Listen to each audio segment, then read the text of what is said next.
Muito boa noite. Que a luz e a paz do Senhor Jesus possa nos envolver, nos iluminar e nos amparar, hoje e sempre.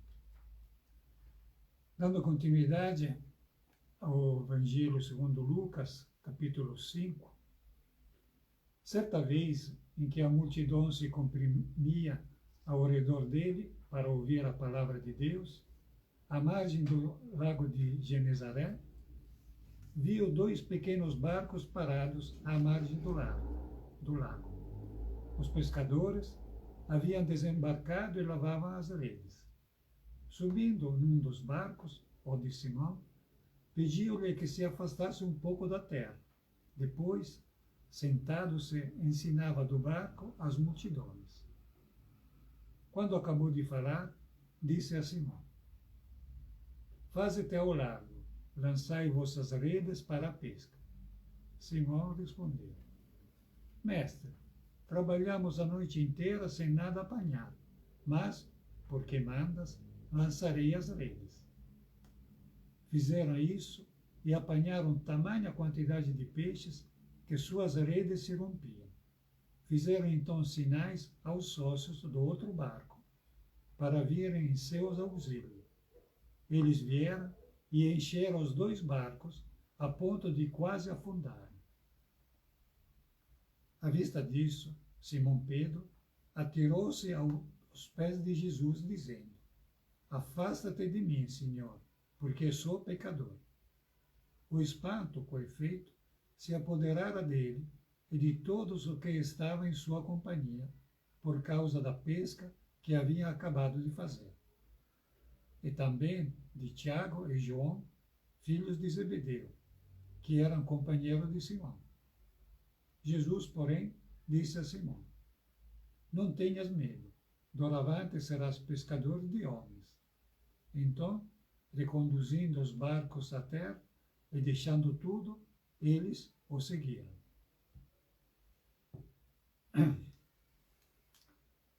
Esse trecho é bastante complicado, porque, como já dissemos várias vezes, não tem uma sequência que nós estamos acostumados hoje em dia nos escritos. Então, a leitura desse trecho é um pouco conturbada. Aqui, na realidade, os exegetas dizem que essa é a vocação dos 4 primeiros, quer dizer, a convocação dos primeiros 4 discípulos. Só que, veja bem, ele falava que ele já estava em Cafarnaum, já estava percorrendo a Judeia, então não era a primeira vez que Simão, o Tiago e o André, que era o irmão de Simão, ele estava vindo Jesus. Tanto é que no Evangelho de Mateus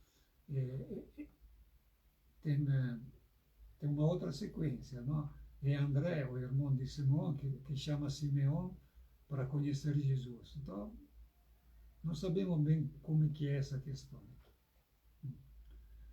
Mas é interessante o aspecto e também porque Jesus está ensinando num barco primeiro, então como é que Simão podia deixar o Jesus ensinar do barco dele sem conhecer Jesus? Então, tem alguma coisa que não está bem relatada aqui. Mas, de alguma forma, o que podemos extrair nós, né, nessas reflexões que temos, que Simão, ele obedece a Jesus, enquanto Jesus fala: olha, vai lançar as redes nesse determinado ponto. E Simão, que estava precisando, por quê? Porque tinha passado a noite inteira sem apanhar nada, como ele fala. Então estava precisando. Então, na necessidade, ele falou: vou jogar as redes, quer dizer, trabalhei a noite inteira, não peguei nada,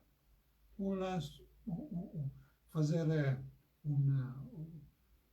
um experimento a mais, não? Uma tentativa a mais, o que vai?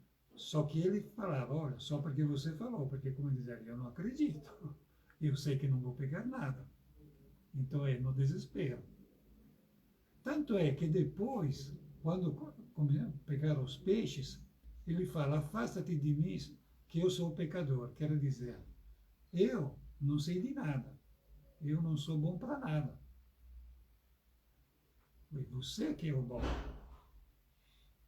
Só que nesse sentido, Jesus fala para ele, olha, não tenha medo, porque comigo eu vou te fazer pescador de homens. E você não precisa ter nada, ter medo nesse sentido. Então, veja bem, no nosso dia a dia, nós não somos muitas vezes assim. Nós muitas vezes não temos medo de fazer algo, temos receio de fazer algo, porque nós conhecemos as nossas fraquezas. Nós sabemos que temos um valor muito, muito relativo. Somos muito fracassados nesse sentido. Só que veja bem, em nome de Jesus, com o amparo de Jesus, quer dizer, com a espiritualidade, nós podemos e devemos fazer isso. E devemos, no que sentido? Porque se somos chamados por Jesus, aí nós precisamos seguir Jesus. Tanto é que aqui ele fala, à vista disso, Simão Pedro se atirou aos pés de Jesus. Quer dizer, primeiramente era Simão, que estava acompanhando Jesus, que obedeceu a Jesus, mas depois é Simão Pedro, quer dizer, eu Pedro, quer dizer, tinha aquela fortaleza, aquele sentimento, aquele entusiasmo para reconhecer Jesus. Se atirou aos pés de Jesus. Interessante isso, né?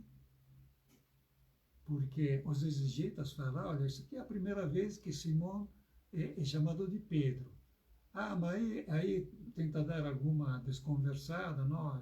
Tem alguma coisa que, bom, sempre dentro das nossas reflexões. Falamos, e aqui que Simão é Pedro, quer dizer, tem aquela certeza, tem aquela força moral. Só que tem a força moral, não foi a falar com Jesus, tudo bem, você é o mestre. Não, se atirou aos pés de Jesus.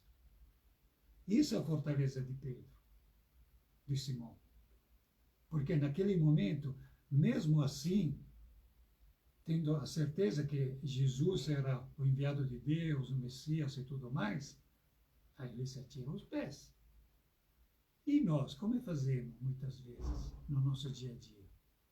Eu estou com Jesus, Jesus me mandou, aí eu fiz isso, aí eu fiz aquilo, aí nós temos conhecimento de Jesus, nós estamos com Jesus. Para aí. Mas nós estamos com Jesus, mas estamos aos pés de Jesus, ou estamos na frente de Jesus, estamos, sabe? Então temos que ter muito cuidado para esse nossa visão, nessa compartilhamento. Que somos todos filhos de Deus, sem dúvida nenhuma. Só que tem filhos de Deus já evoluídos, já esclarecidos, já amadurecidos. E tem filhos de Deus que são crianças.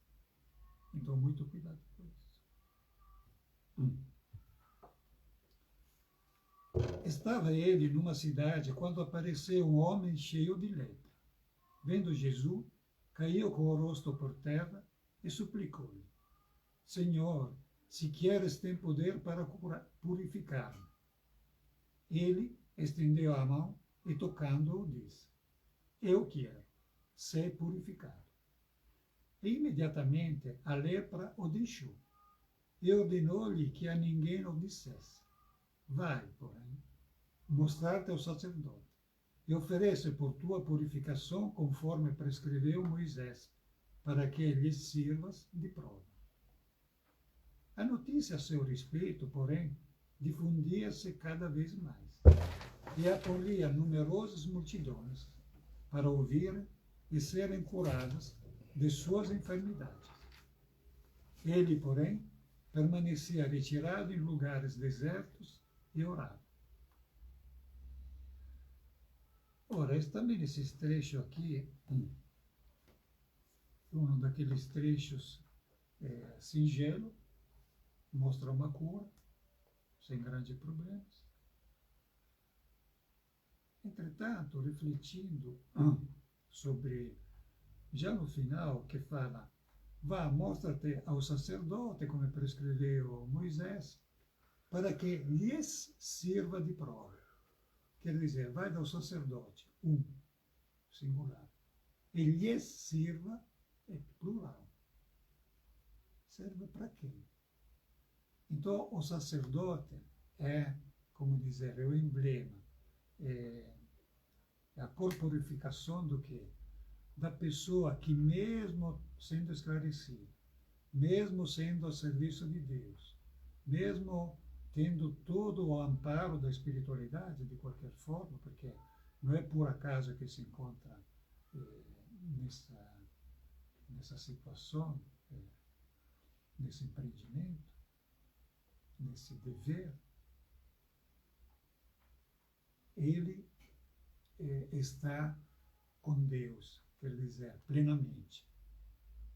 Então ele precisa de alguma prova, ele precisa ter um testemunho disso também. E esse leproso, não? Com a lepra, ele estava cheio de lepra. Então veja bem, ele não era leproso. Ele apareceu cheio de lepra. Depois que Jesus estendeu a mão e o tocou, então precisa o contato físico, algumas vezes, imediatamente a lepra o deixou. Quer dizer, como eu acabei de falar, era um leproso. Não, na verdade não era um leproso, ele estava com a lepra.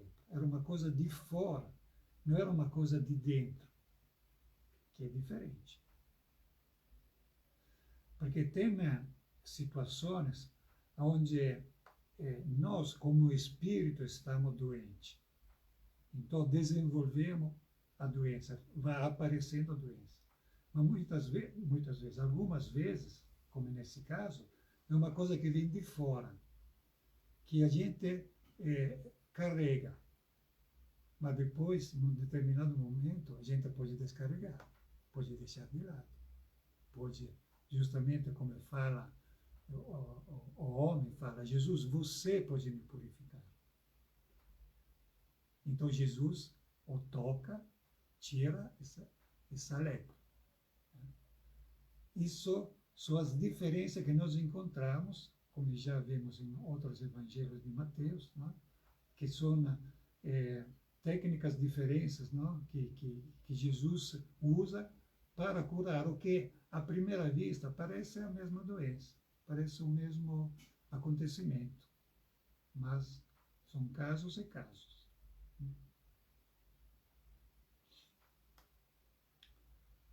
E como continuar dizendo aqui, estava se difundendo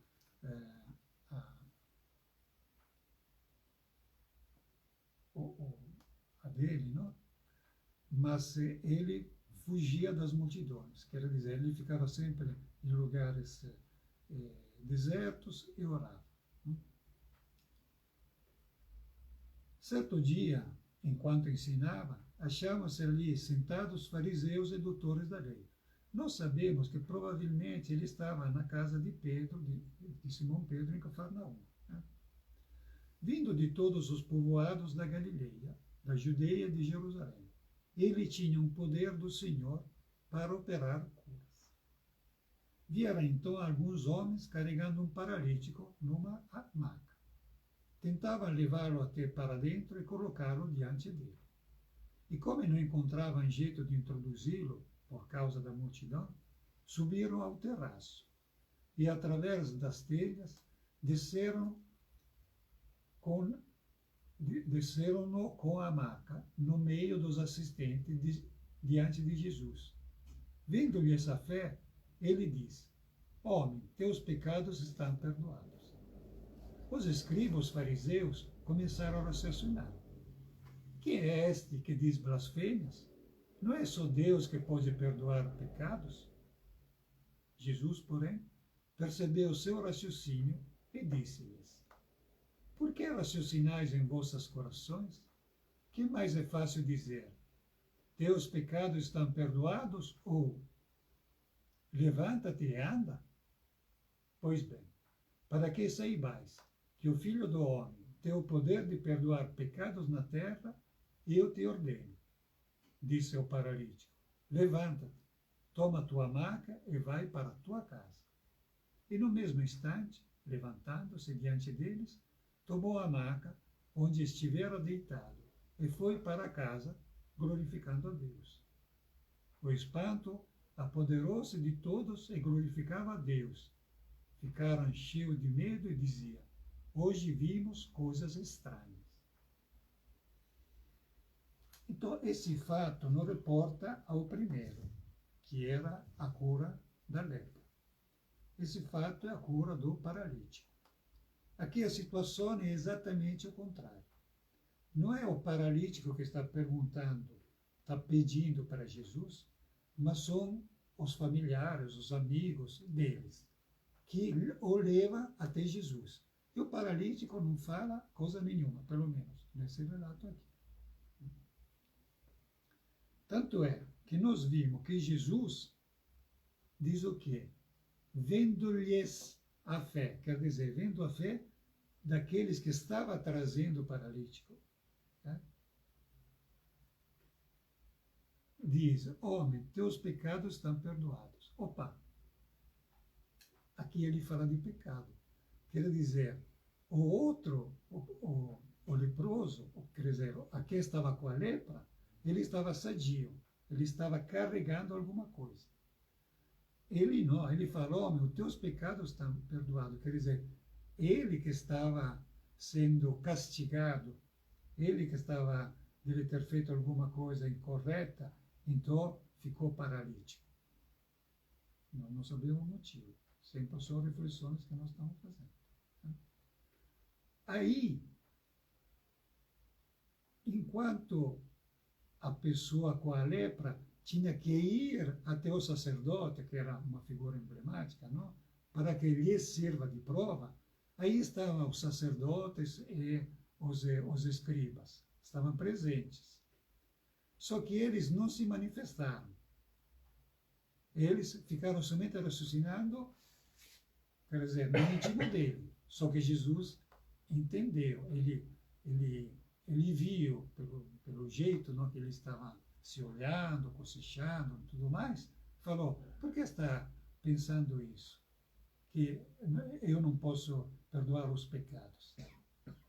Então ele falou aquela famosa frase, não? Qual é melhor falar, são perdoados os pecados ou levanta-te? Então falou, levanta-te e vai em casa. E ele se levantou. Quer dizer, está na mesma. Se o quê? Se ele acredita, não, porque ele não estava acreditando o paralítico. Se os outros estavam querendo. Então, isso é, por exemplo, uma questão que muitas pessoas falam, que não adianta rezar pelos outros, que a oração não serve, que Deus já sabe o que está acontecendo, e se Deus cura... Não, para aí. Aqui, Jesus está demonstrando isso, que é graças à ajuda dos outros que ele está sendo curado. Só que está sendo curado, mas Jesus fala o quê? Pega a tua maca e vá para a tua casa. Significa o quê? Que ele ainda está precisando disso. Ele ainda tem que resolver essa coisa. Ele tem que voltar para onde saiu, para a casa dele. Porque muito provavelmente, sempre no nosso raciocínio, ele deve ter feito alguma coisa incorreta na casa dele, na sua família. Então ele precisa consertar essa situação. Porque se não consertar essa situação, como Jesus depois falou em outra oportunidade, ele vai cair na mesma situação, se não pior.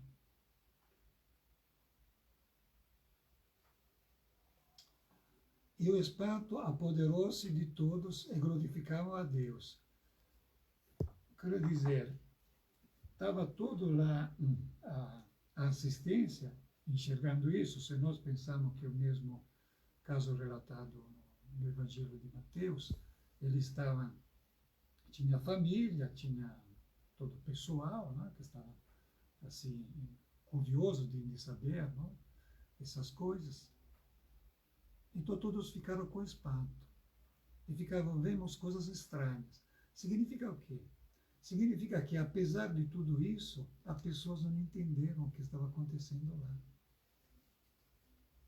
Não souberam aproveitar a lição que nós agora estamos aproveitando.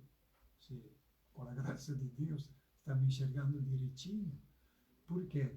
Porque é importante não somente assistir aos milagres, os chamados milagres de Jesus, mas entender e aproveitar para a nossa vida o que nós podemos fazer com isso. Dar glória a Deus, ou como no caso da pessoa ali, falar, se espantaram, o que aconteceu? Oh, você viu? O cara levantou, foi embora. Ah, mas onde... Não, mas nós não vamos a ver o que o cara fez, o que vai fazer o cara. Nós temos que trazer para a nossa vida, para os nossos questionamentos. Porque provavelmente nós, quer dizer, eles, se estavam lá assistindo a Jesus, não como nós, hoje em dia nós estamos estudando o Evangelho, estamos tentando conhecer Jesus, estamos procurando conhecer Jesus. Então nós vamos a espantar do que ele faz, mas vamos aproveitar as lições para colocar em prática, para deixar que ele coloque em prática na nossa vida também. Porque tem sempre a mão de Deus, a mão de Jesus, ou a mão de outras pessoas queridas que nos ajudam. E nós, como aproveitamos isso? Então que isso seja um ensinamento para nós, para essa semana, que possamos nos desenvolver sempre mais, deixar que Jesus atue na nossa vida e aproveitar o que as outras pessoas, quer dizer, o próprio, porque nós sempre vemos a coisa de amar o próximo, da caridade, para fazer para os outros. Mas nós deixamos que os outros façam caridade para nós. Nós estamos na condição de receber a ajuda de Jesus, de Deus, através de quem? Através do próximo. Me vem na mente uma história boba, sinceramente, né? Que parece uma piada, de uma pessoa que teve um naufrágio, não? Naufragou. O navio afundou, ele se encontrou em cima de um barco, sozinho no meio do oceano, do mar, e como é que era temente a Deus, ele rezou, oh, Senhor, me ajuda, Senhor, me salva, não, Deus, me ajuda. Tudo bem, normal, né? Normal. Até que apareceu um barco de longe e veio lá para salvar ele. Ele falou, não, obrigado, Deus vai me salvar. E o barco foi embora. Aí daqui a pouco passou um helicóptero, não, e queria descer uma escadinha para ele subir. Ele falou, não, obrigado, Deus vai me salvar. Até que passou um tempo, o barco começou a encher de água, o cara afogou, morreu, né? E quando foi para o céu, falou, Deus, por que você não me salvou? Falou, o Senhor falou para ele, olha, eu te mandei um barco, te mandei um helicóptero, quer dizer, nós temos que saber aproveitar as coisas da vida, temos que enxergar qual é a ação de Deus em nossa vida. Muita paz.